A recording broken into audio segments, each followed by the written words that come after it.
si on demandait à n'importe qui ici de quoi le monde sont le plus fiers de cette aventure-là? Ben, je vais dire, ça a été justement, quand on est arrivé, tu sais, comme tout bon plan stratégique, tu revois ta vision, ta mission, tes valeurs. Puis on a dit, OK, on va donner la chance, quand je dis de communication transparente, on veut comprendre pour eux c'est quoi les valeurs, qu'est-ce qu'eux ont comme valeur, puis qu'est-ce qu'on doit mettre comme valeur, parce qu'à quelque part, comme employé, tu dois les porter, puis t'assurer que tu les emmènes à un prochain niveau des valeurs. Fait qu'on leur a demandé, c'est de quoi vous êtes plus fiers, Puis les gens, c'est la qualité. Puis la qualité, là, c'est pas juste le produit.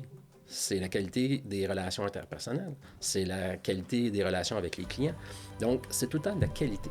Donc, c'est pas que pour nous, chez Duchesne, les gens, ce qui sont plus fiers, c'est la qualité. Mais après ça, tu peux l'extrapoler à plusieurs niveaux, la qualité, mais pour eux, ça a toujours été ça qui est ressorti le plus dans les interactions qu'on a eues avec eux.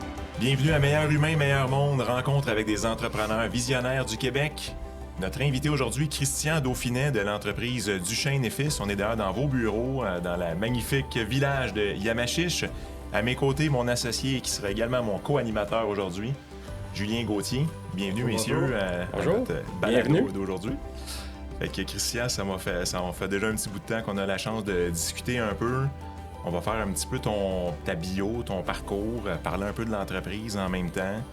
Donc, tu nous racontes que tu as fait une grande partie de ta vie chez Rona. Duchesne et Fils était un de vos nombreux fournisseurs. Si on fait un petit fast-forward, tu as aussi eu un petit passage chez Lowe's Canada, Cobra Fixation. Puis éventuellement, c'était en 2022, suite à une acquisition, donc l'entreprise familiale, 5e génération de Duchesne, qui ont pris une très grande décision de vendre ça. Là, passer le flambeau, comme on dit. Passer le flambeau à un holding du nom de Namakar Holdings. Et c'est là que toi, tu entres en scène.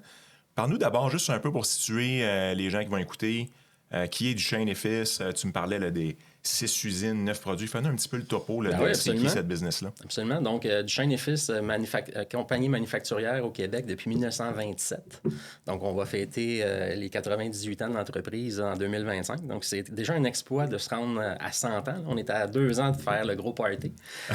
Donc, moi, je suis bien content. Je suis arrivé, puis c'était le 95e. Fait que déjà, j'arrivais dans le gros party, mais le 100e, on espère que ça soit encore un plus gros party pour l'entreprise. Donc, 1927, écoutez, dans le fond, Raoul Duchesne et juste ici sur la rue, l'autre côté de la rue, je pourrais vous montrer où ce qui était l'ancien bureau-chef, c'est une maison. Maintenant, aujourd'hui, était dans le fond distributeur de pièces pour le rembourrage. Donc, il était vraiment dans la quincaillerie de rembourrage. Il y avait un comptoir. Puis, veux pas, des gens visionnaires, hein, des entrepreneurs du Québec visionnaires, ce que ça fait, c'est que ça cherche des opportunités. Une famille, dans le fond, qui a eu la chance d'acquérir plusieurs terrains ici à Yamachiche. Donc, a fait en sorte qu'avec les années, s'est lancé dans la fabrication de produits. Donc, il y a déjà eu de la fabrication de clôtures en neige ici, qu'aujourd'hui, on ne fait plus, mais c'est juste pour démontrer qu'ils ont quand même passé à travers plusieurs types de produits. Aujourd'hui, au moment qu'on se parle, on en fabrique, dans le fond, 6 majeurs. On en distribue certains aussi en complément, parce que j'aime dire que chez Duchesne, notre force, c'est qu'on est un one-stop shop pour nos clients. J'irai un petit peu loin, un petit peu plus dans le détail au courant du podcast.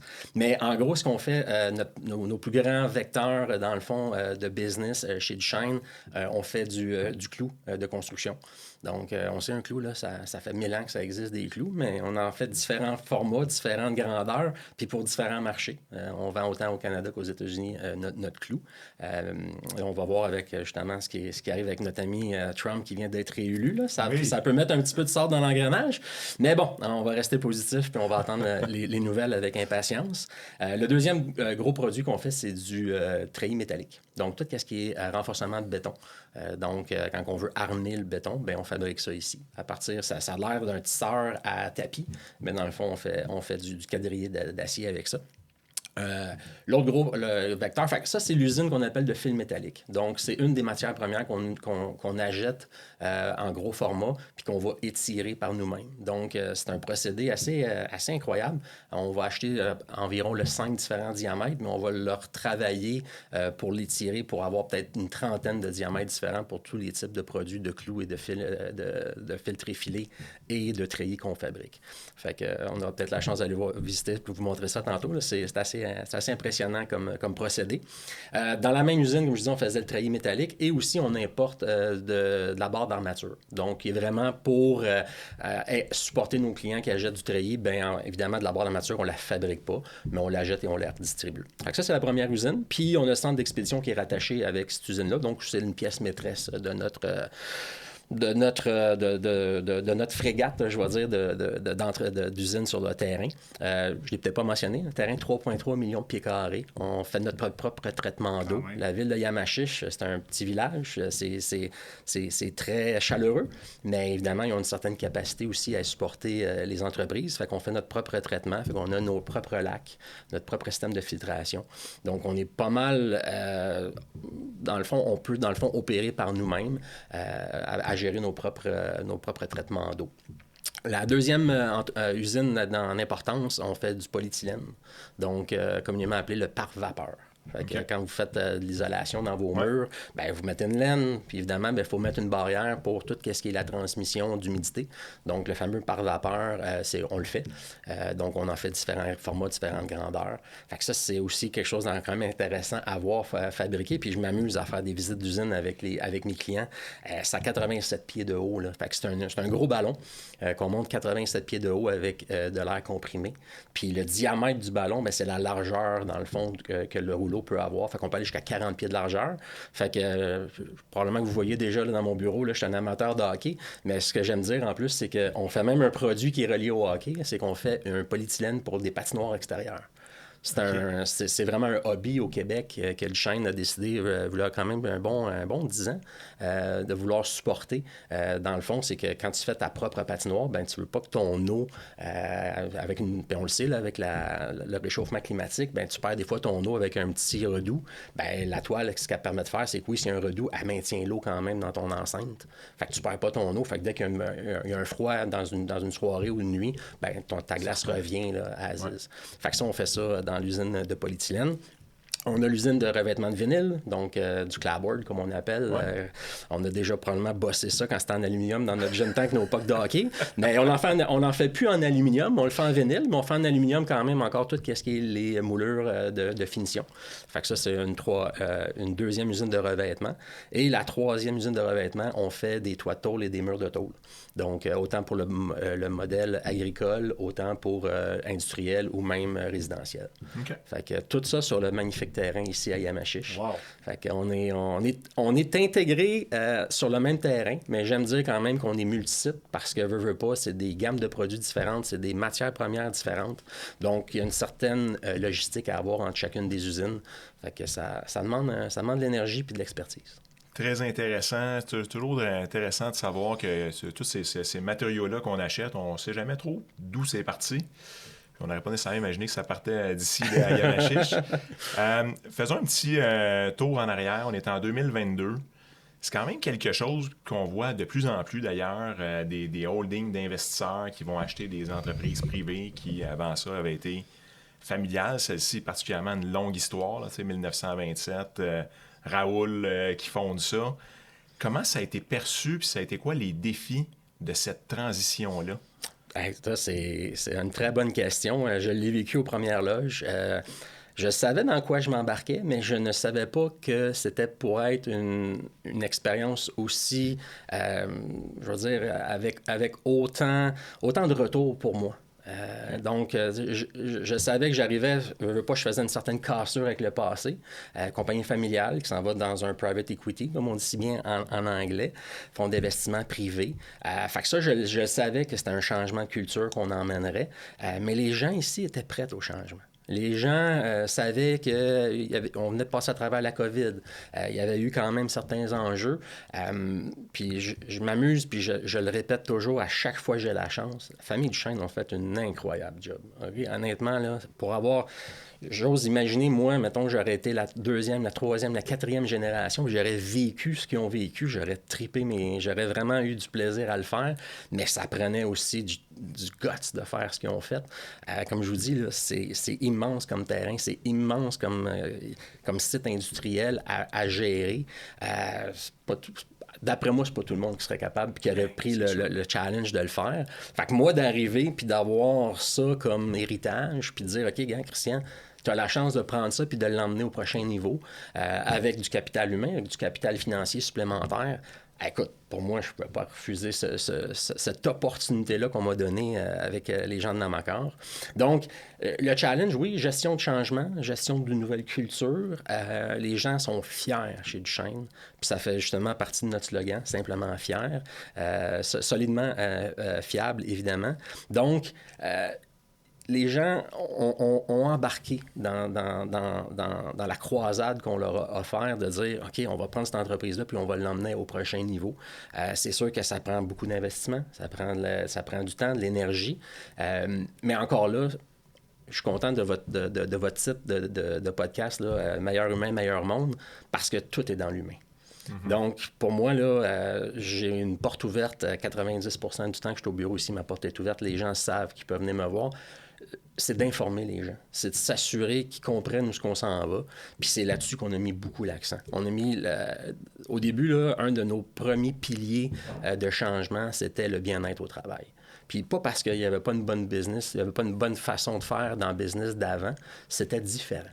Donc, pour moi, j'ai emmené mon bagage d'expérience de mes multiples années en business corporatif.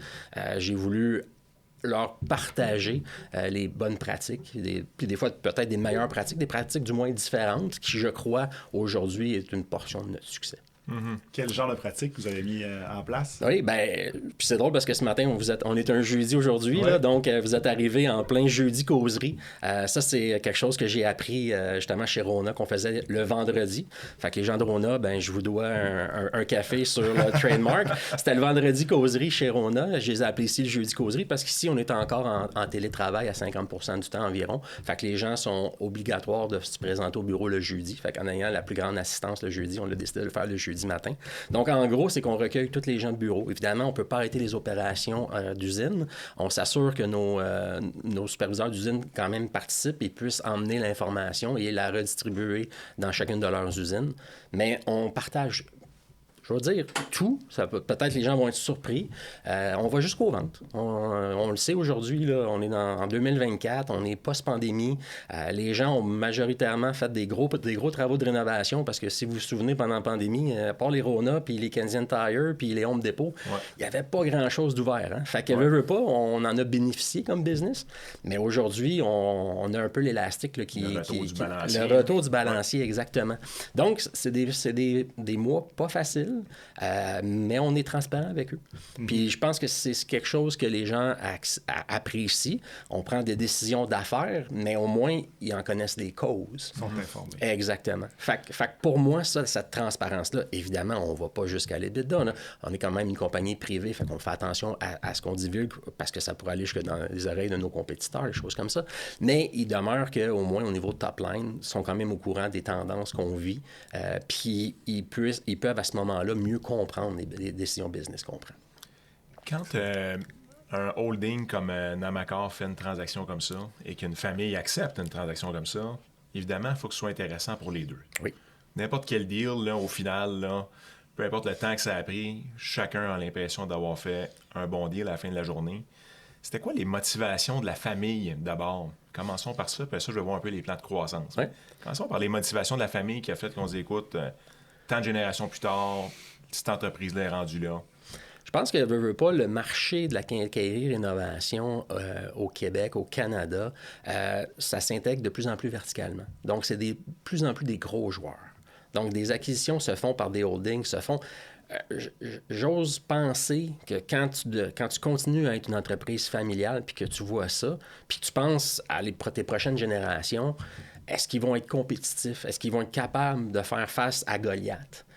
Moi, j'ai pour impression, puis on pourrait aussi leur poser la question, mais j'ai comme impression que c'est probablement là que vient la décision des fois de dire est-ce que j'ai encore le vouloir? Est-ce que j'ai les capacités financières pour dire que je vais être encore prospère pour les 2-3 prochaines générations avec ce qui est en train de se bâtir comme conglomérat qui va compétitionner contre moi?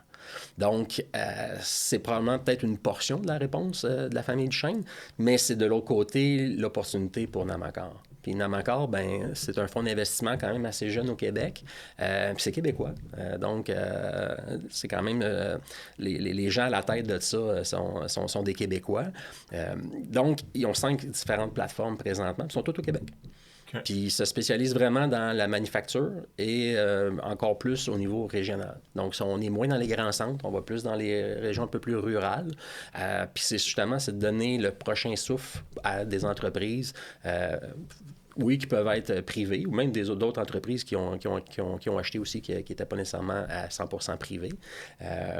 Mais c'est ça, c'est leur grande force de dire on les emmène au prochain niveau. Donc, avant de vendre aux États-Unis, on peut se tourner vers Namacor quand c'est pour vous, les autres entrepreneurs qui veulent peut-être vendre. Il existe des fonds d'investissement au Québec qui peuvent continuer la pérennité de l'entreprise. Exactement, exactement. Puis ça, je pense que ça a été un des succès de la transaction avec la famille Duchesne. Ça reste au Québec. C'est que ça reste au Québec. Puis j'ai rencontré tous nos clients les plus importants à travers le Canada au moment de la transaction. Puis c'est ça que les gens étaient contents. De dire, hey, ça fait quand même 95-97 ans à l'époque quand on a acheté en 2022. Pour eux autres, c'était quelque chose de gros là, de dire, hey, au moins Duchesne, ça reste au Québec puis ça reste canadien. Et Christian, comment que tu vis cette transition-là maintenant comme président? Parce que veux pas, tu es le visage de Namacor ici chez Duchesne. Il y a une certaine pression que tu dois supporter sur tes épaules. Comme je le sais, tu vas dire que tu as une grande équipe et que tu n'es pas toute seule, mais quand même, ça doit être un bon défi à vivre à tous les jours. Là. C'est un bon défi, puis on va parler probablement tantôt un peu de comment j'ai été jusqu'à avoir la chance de présider une entreprise comme Duchesne avec les années. Mais c'est là que des fois tu te dis « Oh boy, est-ce que j'ai tout le bon coffre à outils? » Puis c'est drôle, on est en rénovation, j'aime ça utiliser l'expression coffre à outils, mais est-ce que vraiment j'ai tout le coffre à outils nécessaire pour être capable d'emmener cette grande famille-là, qui est la famille Duchesne, les employés, les parties prenantes, les fournisseurs, les clients?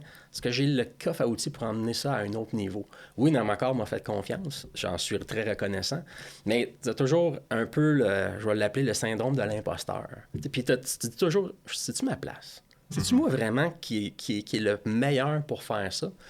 Fait qu'à un moment donné, il faut que tu dises, regarde, je me lance, puis je vais aller chercher l'équipe autour de moi qui va aller ajuster mon talent. Puis quand je dis ajuster mon talent, je peux pas tout connaître. Je peux pas tout faire par moi-même puis penser que c'est la meilleure solution. Il y a des gens qui se spécialisent. Fait que quand on parle de changement de culture, changement vraiment au niveau de structure organisationnelle, bien, pour être capable de dire « je vais être la bonne personne, je sais que je vais bien m'entourer ». Fait que oui, je reviens un peu à « on a toujours une bonne équipe », mais c'est vrai. C'est ça le travail d'équipe. Fait qu'on a changé la structure dans l'entreprise ici d'une directrice générale, d'une direction générale, vers une vice-présidence. Fait que j'ai avec moi la chance d'avoir 4 vice-présidents puis une directrice principale qui, dans le fond, forment le comité de direction avec moi. Puis c'est des gens talentueux dans chacune de leurs spécialités. Je peux pas être un CFO, je peux pas être un bon vice-président finance quand tu es un président, puis que moi, mon background, c'est le marketing puis le merchandising. C'est impensable d'y penser. Fait que j'ai quelqu'un qui est expert là-dedans, puis qui fait sa job, puis qui a fait super bien, mais c'est la même chose au niveau des opérations. J'ai jamais opéré une machine de ma vie, j'ai géré des équipes dans des magasins, quand j'étais au détail, on faisait pas de machine, on faisait pas de procédés, on n'avait pas de quality control. Je peux pas être l'expert là-dedans, mais on est allé chercher la personne qu'on pense qui est la meilleure pour le faire, puis à date, on tire notre épingle du jeu. Même chose au niveau des ressources humaines. Je suis une personne bienveillante, oui, mais il y a des normes, il y a des lois. Fait que l'idée là-dedans, c'est toujours de bien t'entourer. Puis à date, je pense que c'est ça qui fait que le succès qu'on a présentement chez Duchesne. Vos plans de croissance, évidemment, ça nous intéresse de parler de ça. Quand une business comme Namacor rentre dans une entreprise comme ça, c'est qu'ils y voient du potentiel. Puis je suis pas mal d'accord avec ce que tu dis. Là, there's just so much, là, comme on dit en anglais, que tu peux faire avec une entreprise familiale qui n'a pas nécessairement les capitaux de des fonds d'investissement comme Namacor, comme exemple.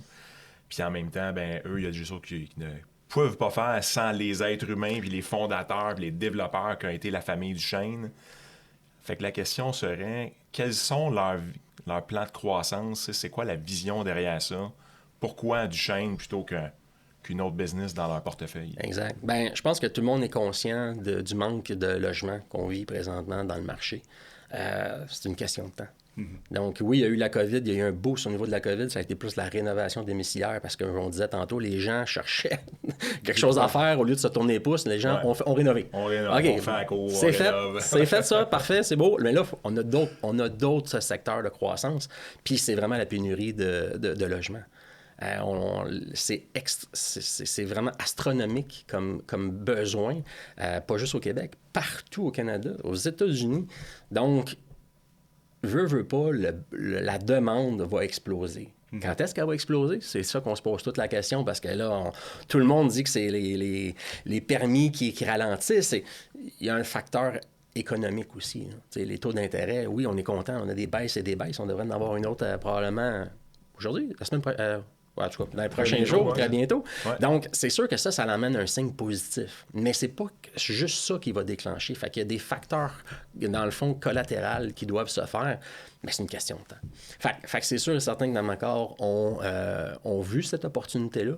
On vu l'opportunité que chez Duchesne, on a de la capacité de croissance. Aujourd'hui, je vous parlais de 3,3 millions de pieds carrés de terrain. On en occupe 16 % seulement avec des buildings. Fait que le potentiel de croissance à même notre terrain, avec toutes nos ressources proches, parce que veut pas, on est sur différentes usines, mais on est sur le même terrain. Donc, de rajouter de la capacité de production, tu as ton talent à même l'espace. Ça a une grande valeur. Fait que je vous dirais que c'est les deux vecteurs vraiment qu'on a vus dans l'opportunité d'acheter du chêne.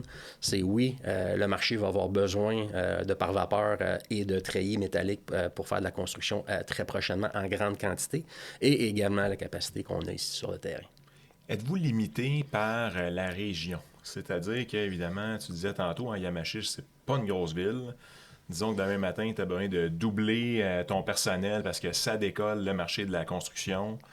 Est-ce que c'est une limitation ou un avantage ici? Je te dirais, c'est une limitation, mais je pense pas que c'est la région. Ça n'a rien à voir avec la région. Ça demeure qu'il y a une main-d'œuvre plus difficile à aller chercher. Je pense que tu sois à Yamachiche, que tu sois à Longueuil, que tu sois à Gatineau, tu vas avoir les mêmes problèmes de main-d'œuvre. La clé là-dedans, c'est d'automatiser, puis de te rendre moins vulnérable sur le facteur humain.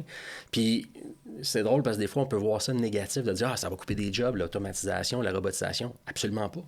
Les jobs sont là, puis on n'est pas capable de les combler. Fait que c'est pas qu'on les coupe, c'est qu'il faut travailler différemment pour maintenir les autres jobs en vie. Donc, puis, veux pas, c'est que si tu emmènes plus d'automatisation, de robotisation, bien, ça te demande plus de gens techniques et qualifiés pour t'occuper de ces robots-là puis de ces lignes de production-là. Donc, c'est des gens souvent plus qualifiés, des meilleurs salaires. Donc, moi, je vois pas ça négativement de parler d'automatisation puis de robotisation pour nos employés, pour le nombre d'emplois. Il faut juste, en tant qu'entrepreneur, être ouvert d'esprit puis de changer ses processus. Est-ce que c'est quelque chose sur lequel vous travaillez justement Absolument. Actuellement? Puis c'est dur à faire, ça aussi, là. Investir dans de l'innovation. Tout à fait. Tout en achetant une business, tout en maintenant Cash is king. Cash is king. C'est exactement que... ça. Fait que c'est l'enjeu, veut pas. Puis c'est d'avoir aussi une transparence avec les employés. On est une entreprise, comme je vous dis, on va fêter les 98 ans en 2025.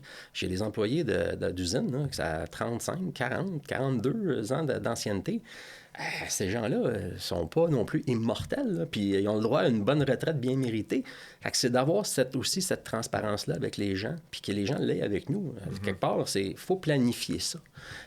Fait que oui, dans le temps, on disait, il faut planifier la relève.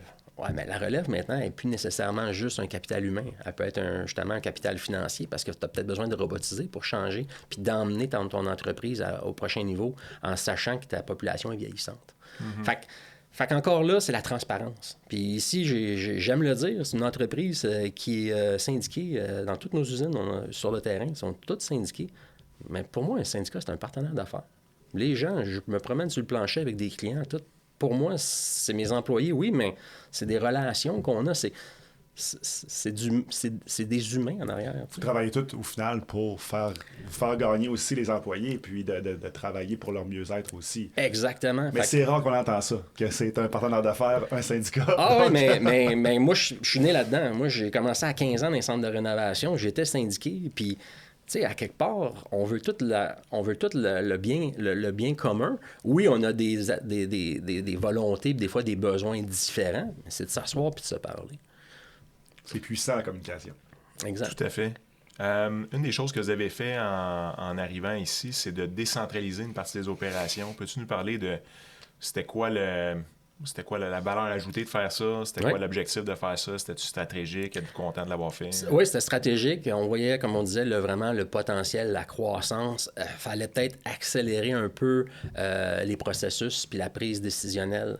Puis ce que je voyais un peu, c'était ça, c'est qu'à un moment donné, c'est quand tu es trop centralisé, ben ça devient un peu un goulot d'étranglement au niveau de la prise de décision. Fait que la décision qu'on a prise, encore là, tu sais, c'est le fameux 100 jours. Hein, on dit toujours quand on arrive à quelque part, donnez-nous 100 jours, on va se faire un plan de match. Ben, c'est exactement ce que j'ai fait. C'est pas différent.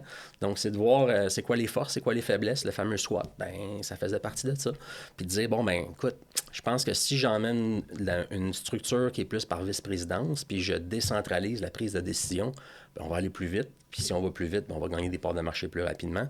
Puis on va financer plus rapidement notre croissance. Fait que ça a été le plan de match qu'on a fait, puis à date, ben, je pense que ça l'a bien payé.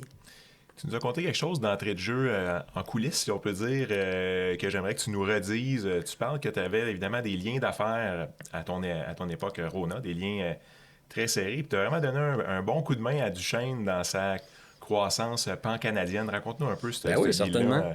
Moi, je suis arrivé chez Renault Dépôt, donc je suis un former Renault Dépôt, comme on dit dans le jargon.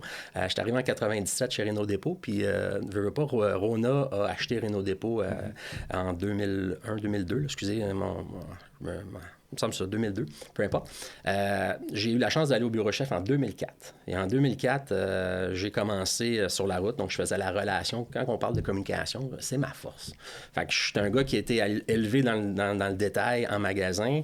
Ils ont vu le potentiel, ils ont dit, écoute, viens au bureau, puis fais la relation entre la stratégie qu'on fait au bureau puis l'exécution en magasin. Fait qu'on appelait ça des field merchants. Moi, je suis parti avec mon auto pendant 1 an et demi de temps, faire le tour des magasins, expliquer pourquoi que les choses se faisaient différemment.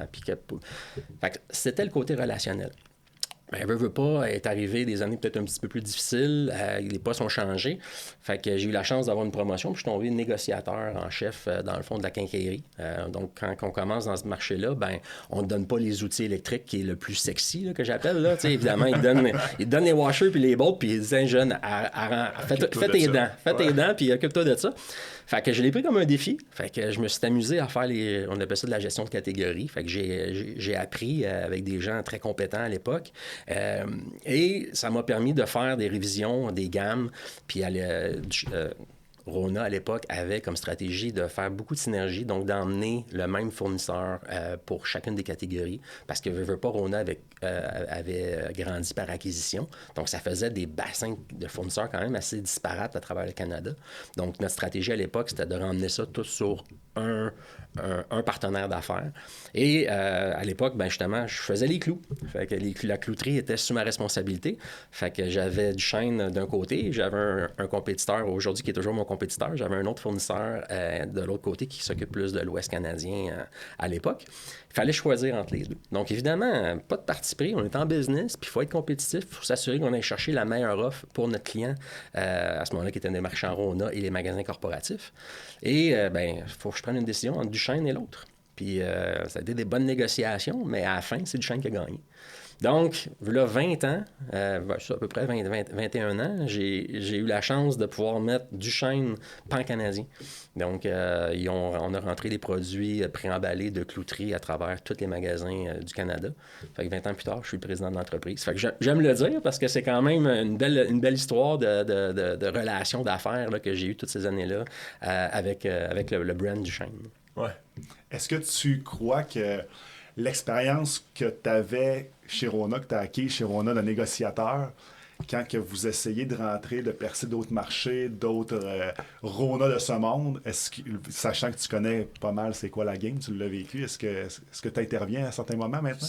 Absolument, absolument. Puis je pense que ça a été aussi la raison du pourquoi que dans ma corps sont venus me chercher. Je connais la game maintenant, je peux dire, des deux côtés de la table, mais c'est sûr que j'ai fait 30 ans du même côté. Puis, c'est pas de connaître les stratégies de négociation. Ça change à toutes les années parce que, veux pas, les fournisseurs, on attrape pas mal les stratégies, puis on les comprend, puis à un moment donné, on les défait. Fait que c'est un éternel recommencement, puis les stratégies changent. Par contre, c'est les besoins des clients. en ayant été 30 ans d'un côté de la table, puis de dire, OK, c'est ça qu'ils ont besoin, puis que ça soit Rona, que ça soit Home Hardware, que ça soit BMR, que ça soit les membres Castle, dont je pourrais tous les nommer, ils ont un besoin primaire, c'est de rencontrer l'exigence du client au commerce de détail qui ne fait qu'augmenter. Fait que c'est de rester toujours sur le edge, de s'assurer c'est quoi qu'ils ont besoin, puis c'est de le faire pour eux. En tant que manufacturier, on peut se dire, bon, ben, manufacturier, ça fait un produit, puis ça le distribue, puis arrange-toi avec tes troubles. Oui, ça existe. Il y en a plein, il y en a à chaque coin de rue des manufacturiers de ce genre-là. Mais si tu veux vraiment sortir ton épingle du jeu, ben arrive avec des solutions. Arrive avec la mise en marché. Arrive, puis c'est reconnu, là, Duchesne, ça c'était un des succès de la famille Duchesne, c'est les petites boîtes de couleurs. Là. Tout le monde reconnaît Duchesne par ses boîtes de couleurs de clous, mais ça peut paraître banal, les couleurs de boîte, mais c'est de même que le client peut choisir le bon clou, parce que un clou, oui, tu rentres ça dans le bois, mais à la fin, tu en rentres dans le béton aussi, dans certains, mais à la fin, il y en a différents types pour différentes utilisations. Tu peux pas avoir un commis, puis surtout, on venait de parler là, de la pénurie de main-d'œuvre. On l'a vu au côté manufacturier, mais il la vive aussi au niveau du commerce de détail. Donc, c'est d'arriver avec des solutions de mise en marché. Oui, tu es manufacturier, mais si en plus, tu arrives avec une solution de mise en marché, là, tu deviens incontournable, puis là, tu es encore plus écouté, puis c'est des parts de marché que tu peux aller chercher. Donc, c'est la force, puis Duchesne le faisait bien avant que j'arrive, puis on est en train de l'emmener à un autre niveau. Donc, c'est plus juste par des packaging, c'est par des présentoirs, c'est de s'intéresser à ce qu'ils ont comme équipement en magasin et d'adapter nos présentoirs pour que ça s'installe encore plus facilement chez le client, puis de leur offrir le service, qu'ils n'aient même pas besoin de se casser la tête puis d'appeler chez un manufacturier d'équipement. On l'achète pour eux, on leur fournit avec le stock. C'est la simplicité. Souvent, on parle de main-d'œuvre, mais on parle aussi des entrepreneurs en quincaillerie qui n'ont pas nécessairement de relève. Eux autres aussi, là, souvent, là, on va rentrer dans les magasins pour rencontrer nos partenaires d'affaires, puis le propriétaire, il fait la caisse, il coupe la clé, il va aider le client à mettre son bois dans son trailer. Il est partout. Il est partout. Fait que si les clients sont capables par eux-mêmes de se servir en libre service, tu viens de l'aider là, dans son exécution journalière. Puis c'est un peu tout ça. Tu parlais de ton coffre d'outils tantôt. Oui. Tu me demandais, j'ai-tu les bons outils? Toi, finalement, ce que tu amènes à la table, c'est toute la vision du distributeur. C'est la vision du distributeur. Fait que c'est de comprendre qu'est-ce qu'il y a de besoin au quotidien pour être plus performant. Puis en tant que partenaire d'affaires manufacturier, c'est comment je peux le supporter là-dedans. Fait que ça me fait triper. Là. C'est, au quotidien, là, c'est de se poser la question, comment je peux faire une différence? Parce qu'à la fin, là, mon clou, est-tu meilleur que le clou de l'autre? Puis là, je prends l'exemple du clou, là, mais on a plein d'autres produits. Ouais. Mais il reste que c'est pas juste dans le produit. C'est dans ce que tu emmènes autour, puis c'est l'écosystème que tu gères pour ton client, tu simplifies la business, c'est là que tu gagnes des points, puis que tu gagnes des parts de marché. Puis quand on parlait, ben, c'est du win-win. Il faut que tout le monde y gagne. Excuse-moi, je pensais que tu allais poser une question, je t'ai entendu prendre ton souffle. Tu as parlé déjà un peu de ton équipe. En plus, on a des chandails de hockey derrière nous. Tu as parlé de ta passion pour le hockey. Ici, vous avez des gens qui sont là depuis 30 ans, 35 ans. On a même lu un article dans le journal de Montréal, je crois, de votre personne à l'accueil. Je pense qu'il est rendu à 50 ans. Francine qui nous a quittés pour la retraite au début de l'année, au mois de mai. Elle est donc bien partie vite. Je vais dire, je lève mon chapeau. Francine, c'est imprégné, Francine, dans le building ici. Là. C'était des valeurs. J'ai eu la chance de m'asseoir avec elle puis qu'elle me conte son histoire. Sortie de l'école, secrétariat à 18 ans, puis... Tout de suite, elle commence à Caisse populaire. Après ça, elle est approchée par M. Duchesne à l'époque. Puis tu vas commencer avec nous autres. Puis elle n'est jamais ressortie. Elle n'est jamais ressortie. Puis j'étais là la journée où elle a sorti, finalement, après toutes ces années-là. Je veux dire de quoi, là, c'était un déchirement. C'était un déchirement. C'est donner une vie. Est-ce qu'aujourd'hui, on va revivre ça? J'ai bien peur que non. C'est quasiment impossible de vivre 54 ans avec nous. C'est quelque chose. Wow. Fait que je m'en allais te parler un peu d'équipe autour de ça en même temps, parce que toi, il a fallu que tu fasses ta place en arrivant ici, que tu te fasses aimer, finalement, par du monde qui ne te connaisse pas. Tu nous racontais en coulisses, en plus, toi, tu n'es pas de la région. Tu demeures dans le coin de Belleuil avec t'élèves ta famille là-bas. Comment on fait pour arriver justement dans une entreprise? Fait que là, je parle plus à Christian qu'à Kanamacar, pardon. Comment on fait pour débarquer dans une entreprise comme ça, puis rallier l'équipe autour de soi? C'est drôle que tu as fait le lien avec une équipe de hockey, mais c'est d'avoir un but commun. Tu sais, quand tu joues au hockey, tu veux gagner la coupe, tu veux gagner les playoffs, tu veux gagner. Ouais. Ben, quand je suis arrivé ici, moi, ce que j'ai dit aux gens, c'est que je veux gagner. Fait que c'est de dire, bon, mais parfait, tu veux gagner quoi? Qu'est-ce que tu veux faire? Ben, encore là, c'est de la transparence de communication qui est importante. C'est où qu'on s'en va. C'est qu'est-ce qu'on recherche à faire. Donc, ça a été ma façon de faire, c'est de dire, bon, mais parfait, j'arrive ici, première des choses, je suis un gagnant. Fait on va gagner. On va gagner quoi? J'ai une bonne idée, mais donnez-moi un peu de temps. Tu sais, à quelque part, il faut que je comprenne où est-ce qu'on s'en va, qu'est-ce qu'est la compagnie, c'est quoi ses forces, c'est quoi ses faiblesses. Mais à la fin, je vous dis, on va avoir un plan, puis on va l'exécuter. Fait il y avait déjà une bonne chose qui se faisait ici, c'était une rencontre annuelle avec les employés. Fait qu'ils donnaient un peu les résultats de l'année d'avant, ils montraient un peu la vision au niveau des projets, puis tout ça. Ça, on l'a maintenu. Veux pas, c'est quelque chose où justement, tu peux donner des grandes lignes. Donc, la raison d'être de tout ce que tu fais dans le restant de ton année, bien, est pas mal basée sur ton plan stratégique. Donc, là, je mets peut-être la chose un peu avant les buts parce que ce qu'on a fait, c'est qu'on a fait un plan stratégique. Il y en existait probablement dans le passé, mais on l'a refait un à notre sauce, que je pourrais dire.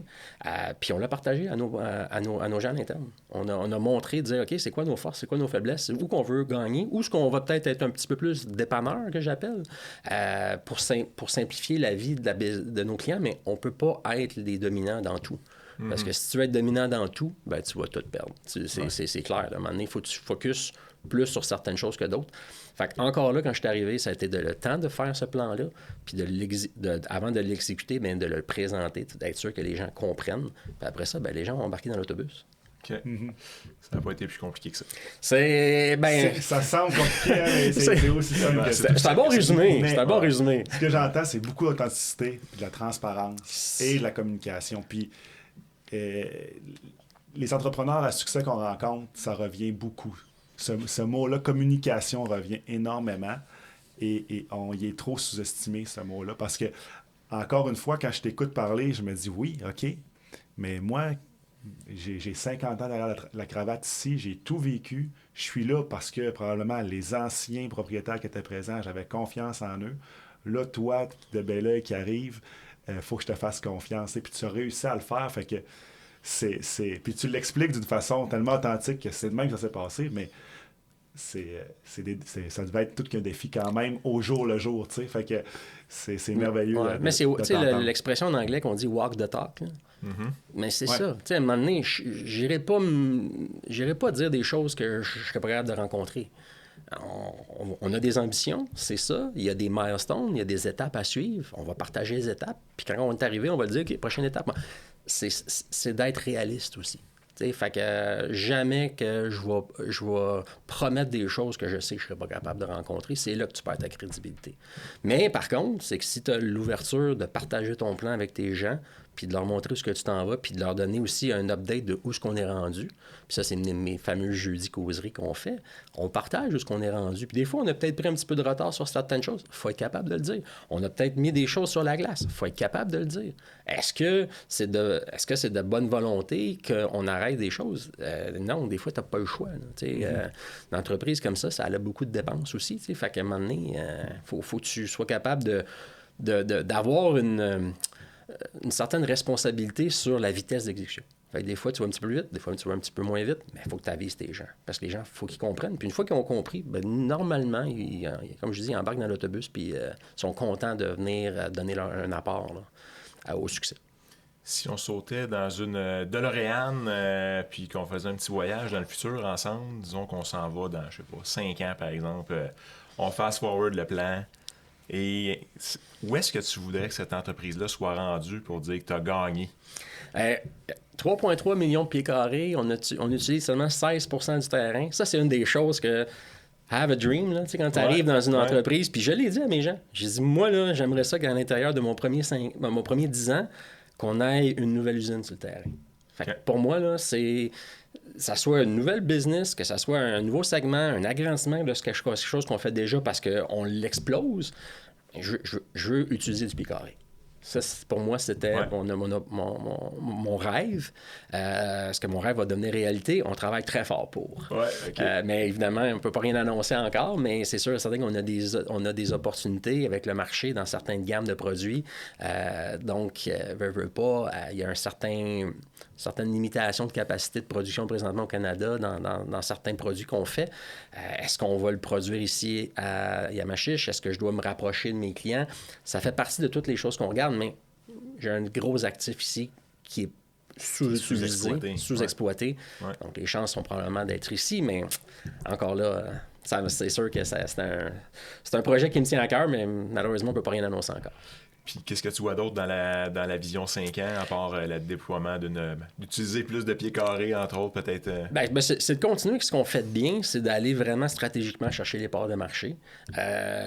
Veux pas, on a certaines gammes de produits qui ne se transportent pas aussi bien en grande distance. Je pense au revêtement extérieur, entre autres. C'est des produits qui ne rentrent pas dans une boîte de camion régulière, là, qu'on appelle du dry box là, dans notre jargon logistique. Donc, ça prend des camions à rideaux, ça prend... Nous autres, on a des routes ici, là, on visite l'Ontario, le Québec, les Maritimes à toutes les semaines. Mes camionneurs vont à toutes les semaines sur l'île de Terre-Neuve. On est très, très fort en logistique, mais c'est quand même... très régional. Demain matin, je voudrais prendre les mêmes produits puis les transporter jusqu'à l'île de Vancouver. Là. Je ne serais pas compétitif. Donc, il y a un enjeu où on doit se rapprocher de nos clients.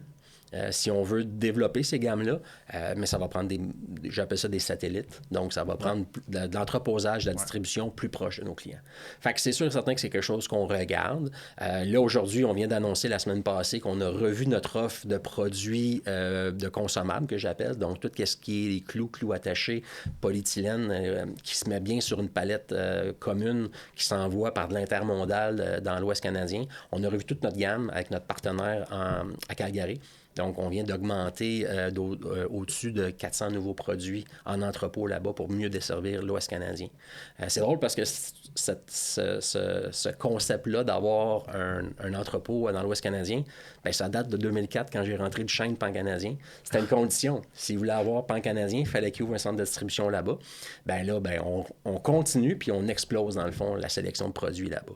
Fait que ça va m'aider à aller chercher vraiment des parts de marché, une croissance de plus dans l'Ouest canadien.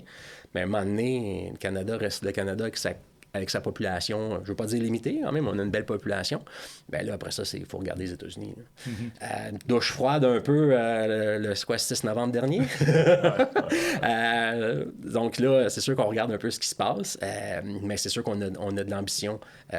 On vend déjà certains volumes aux États-Unis, mais on veut l'exploiter davantage. Comme je disais, on a une capacité de production ici qu'on pourrait augmenter. Donc, on pourrait facilement être un partenaire d'affaires de gros joueurs aux États-Unis. Très intéressant, ce petit voyage dans la DeLorean. Tout à fait. Tu as dit tantôt que dans votre slogan, ou en tout cas dans vos valeurs, il y a la fierté. Oui. Si on demandait à n'importe qui ici de quoi le monde sont le plus fiers de cette aventure-là? Bien, je vais dire, ça a été justement, quand on est arrivé, tu sais, comme tout bon plan stratégique, tu revois ta vision, ta mission, tes valeurs. Puis on a dit, OK, on va donner la chance, quand je dis de communication transparente, on veut comprendre pour eux c'est quoi les valeurs, qu'est-ce qu'eux ont comme valeur, puis qu'est-ce qu'on doit mettre comme valeur, parce qu'à quelque part, comme employé, tu dois les porter, puis t'assurer que tu les emmènes à un prochain niveau des valeurs. Fait qu'on leur a demandé, c'est de quoi vous êtes plus fiers, puis les gens, c'est la qualité. Puis la qualité, là, c'est pas juste le produit. C'est la qualité des relations interpersonnelles. C'est la qualité des relations avec les clients. Donc, c'est tout le temps de la qualité. Donc, pour nous, chez Duchesne, les gens, ce qui sont plus fiers, c'est la qualité. Mais après ça, tu peux l'extrapoler à plusieurs niveaux, la qualité, mais pour eux, ça a toujours été ça qui est ressorti le plus dans les interactions qu'on a eues avec nos gens. Fait que vous avez eu ces discussions-là là, quand tu es arrivé ici. Là. Exactement. Okay. Fait qu'on a été supporté par un maître des plans stratégiques, évidemment.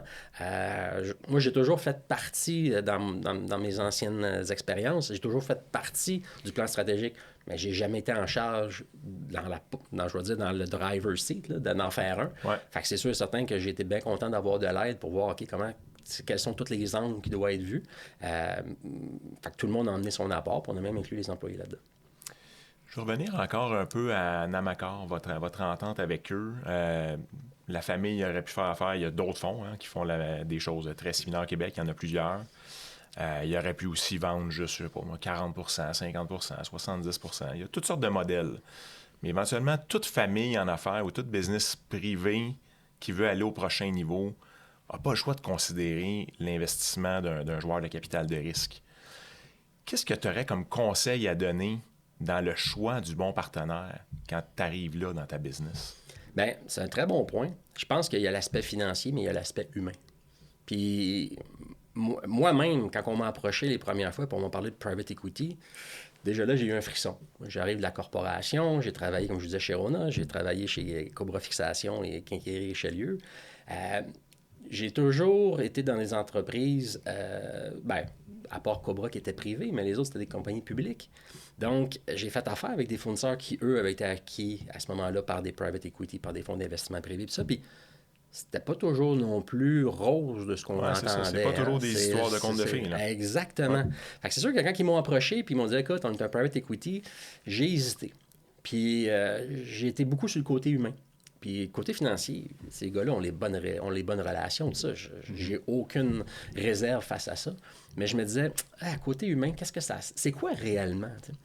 Puis c'est drôle parce que j'ai donné une condition à la fin, au moment qu'on s'est entendu sur les conditions de mon arrivée dans l'Amacor. J'ai donné une condition. Puis je me suis dit, cette condition-là va faire que ça va passer ou ça va casser.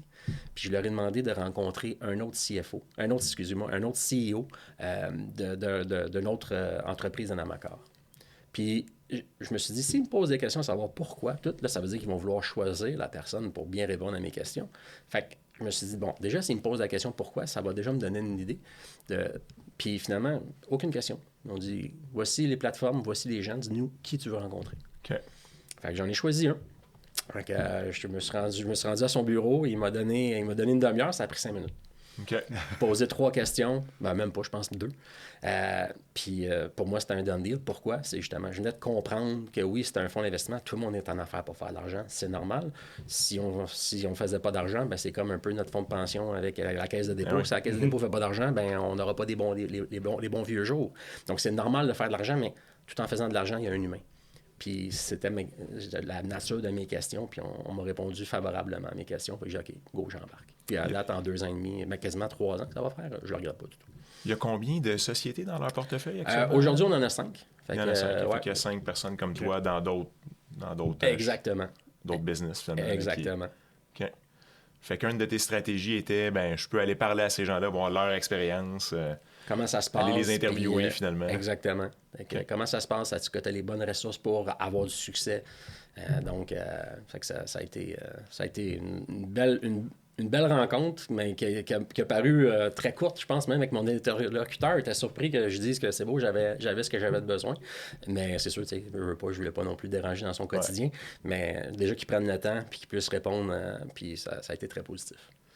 L'humain a toujours une grande valeur, puis va tout le temps avoir une grande valeur. Puis c'est difficile de rencontrer ou de comprendre ça, que oui, l'argent peut régler bien des problèmes, mais au final, si tu n'as pas l'humain derrière pour gérer bien ce fonds d'investissement-là, c'était avoir une grosse équipe, au final, tu ne régleras rien. T'sais.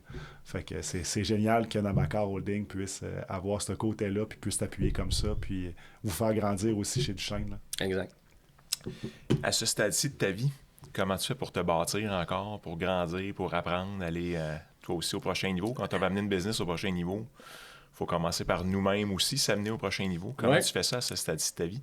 J'ai la chance d'être entouré de gens exceptionnels. On parle de Namacor, mais c'est pas juste Namacor chez Duchesne, c'est aussi un comité aviseur. Okay. Donc, j'ai des grandes pointures sur mon comité aviseur, puis ça, j'en suis extrêmement reconnaissant. Ça va commencer par la première personne qui m'a donné la chance de me faire connaître chez Namacor, qui est Sylvain Toutant.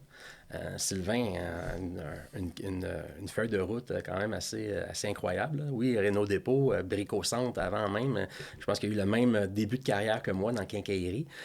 Par la suite à la vente de Renault Dépôt à Castorama, Sylvain a été plus dans le food beverage qu'on appelle, qui a été chez Keurig, Green Mountain, David Tea. Il a fait un petit arrêt à la SAQ. Donc, il a toujours été dans le breuvage par la suite. il se dit retraité. Moi, je peux vous dire que si occupé comme il est retraité, ben, je sais pas c'est quoi la semi-retraite. Un retraité actif. Ouais, c'est un retraité très actif. Donc, il me supporte. J'ai la chance de pouvoir y parler facilement quand j'en ai besoin. Donc, d'apprendre par ces personnes-là qui ont eu de l'expérience, ils ont eu des expériences, ils ont eu des moments de gloire, puis des moments peut-être aussi plus difficiles. Dans la gestion, c'est jamais tout le temps rose, mais c'est le partage de connaissances. Fait que ça, pour moi, c'est de l'or. J'ai d'autres membres, évidemment, là, je pourrais les nommer, mais dans le fond, Marianne Tawil, qui est YPO comme moi. Ça, c'est une chose aussi que dans Namacor, quand j'ai joint Namacor, pour être YPO du chapitre du Québec, il faut que tu rentres avant tes 45 ans comme président d'entreprise. Puis quand je suis rentré, c'était ma 45e année. Donc, ça passe sous sa case. Hein? Ouais. Là, je me disais, tabarouette YPO, j'ai lu un peu là-dessus. Oui, c'est beaucoup relationnel, mais il faut que tu t'investisses pour aller chercher le maximum de ce que ça peut t'apporter. Puis à ce moment-là, mes actionnaires m'avaient dit, Christian, on le sait, là, tu ne pourras peut-être pas t'investir autant la première année, mais rentre parce que sinon tu ne pourras pas rentrer. Mais c'est la meilleure décision que j'ai jamais prise. Encore là, c'est une collégialité que j'ai avec... je ne veux pas utiliser le Québec Inc., là, parce que moi, je pense pas que je fais partie du Québec Inc., là, mais des entrepreneurs de tout niveau, de tout business confondu, où on peut justement avoir des communications peut-être plus rapides, des connexions, des partages de références, ça accélère les choses. Mm-hmm. Ça accélère les choses, puis ça crée aussi un momentum entre nous. Donc, on s'entraide, Scratch My Back à Scratchers, ça existe en business, puis il ne faut pas avoir peur de l'utiliser. Fait que c'est tous des outils que Namacor m'ont emmené, que j'utilise, puis je leur en ai vraiment reconnaissant là-dessus. D'ailleurs, on a été mis en contact par quelqu'un de YPO. Oui, oui. Anne-Catherine chez Top Ring. On salue d'ailleurs. Fait que la question, c'était comment tu te formes. Tu as nommé M. Toutan, tu as nommé les YPO. Y a-tu d'autres affaires? T'es-tu quelqu'un qui écoute des podcasts, qui lit des livres? Je suis vraiment pas un grand lecteur. J'ai jamais aimé lire. T'sais, autant que je regarde ma fille qui dévore des romans. Ouais. Non, vraiment pas. Encore là, YPO, pas trop dans le détail, mais on a un forum. Donc, c'est pour ça que je connais encore beaucoup plus Anne-Catherine que peut-être d'autres membres de YPO. Puis, c'est toutes des bonnes... je pourrais dire ça, dans le fond, des bonnes façons de faire qu'on se partage. Puis, c'est Blinklist.